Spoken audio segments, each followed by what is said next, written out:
बागेश्वर धाम सरकार की महिमा। छतरपुर जिले से मात्र 30 किलोमीटर दूर गंज के पास गड़ा गांव में श्री बागेश्वर धाम स्थित है। यहाँ पर लगभग 300 वर्ष पुराना हनुमान जी का मंदिर है। यहाँ की महिमा ये है कि जो भी श्रद्धालु सच्ची भक्ति भावना से अपनी समस्याओं को लेकर आता है, श्री राम जी की कृपा से हनुमान जी उसकी सभी मनोकामना को पूरा करते हैं, उनके सारे कष्ट को हर लेते हैं। इस मंदिर के पुजारी और प्रमुख श्री धीरेन्द्र कृष्ण शास्त्री को हनुमान जी की विशेष कृपा और सिद्धियां प्राप्त हैं।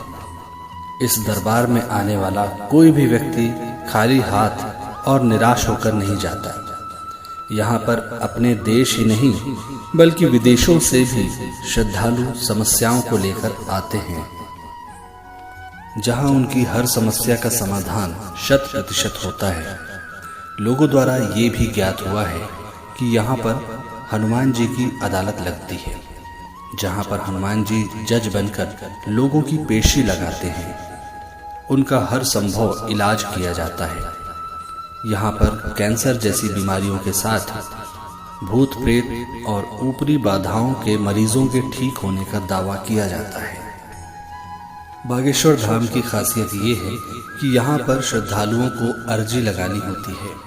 उनकी अर्जी स्वीकार होने पर बागेश्वर सरकार अर्थात धीरेन्द्र कृष्ण शास्त्री जी बिना उनसे बात किए उनकी समस्याओं को धाम के पर्चे पर उल्लेखित कर देते हैं।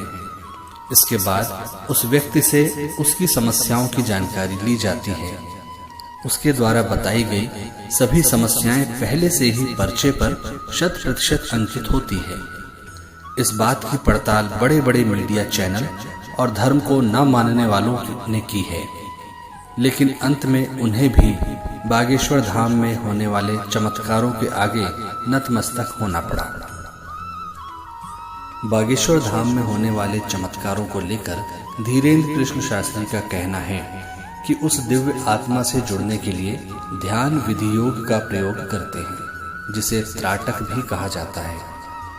साथ ही उन पर गुरु कृपा भी है, जिसके कारण उसके मन में एक ऊर्जा का संचार और अनुभव हो जाता है, जिसके माध्यम से वो सामने वाले व्यक्ति यहाँ तक कि उनसे हजारों किलोमीटर दूर बैठे व्यक्ति की समस्याओं को भी जान लेते हैं, जिसमें उस व्यक्ति की समस्याओं के अलावा पारिवारिक जानकारी, उसका नाम, पता सभी कुछ पहले ही बता दिया जाता है। साथ ही उसका उपचार भी हो जाता है। बागेश्वर धाम में अर्जी लगाने का तरीका। बागेश्वर धाम पहुंचने पर श्रद्धालुओं को रजिस्ट्रेशन करवाना होता है। फिर यहीं से टोकन मिलता है। टोकन मिलने के बाद कुछ जानकारी देनी होती है, जिसमें श्रद्धालु का नाम, स्थान और मोबाइल नंबर होता है। रजिस्ट्रेशन करवाने के बाद फरियादी को बालाजी अर्थात हनुमान जी और महादेव शिव को अर्जी लगानी होती है। मंदिर परिसर में हजारों की संख्या में लाल और काले रंग की पोटली बंधी दिखती है।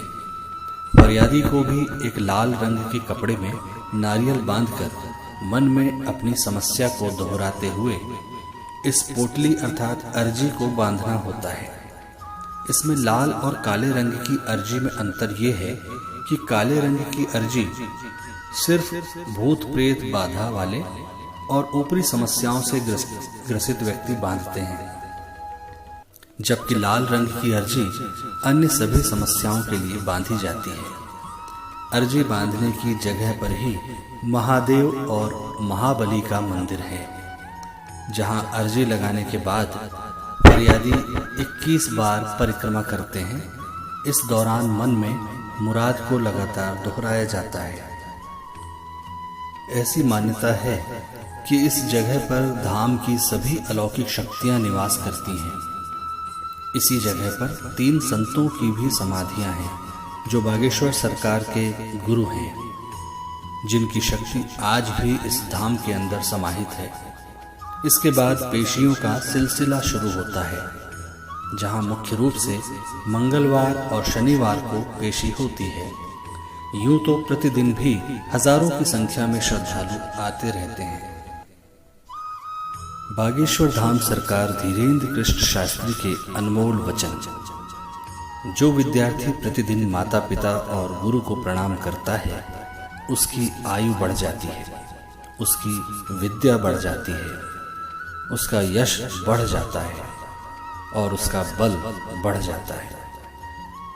दुख का झूला जितना पीछे तक जाएगा, सुख का झूला उतना आगे तक पहुंचेगा।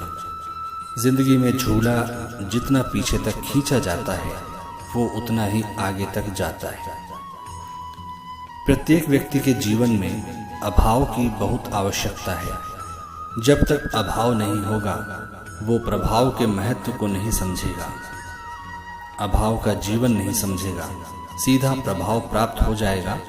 तो अभावग्रस्त व्यक्ति भावनाओं को समझना बहुत कठिन है। जितना भजन अभाव में हो सकता है, उतना प्रभाव में नहीं।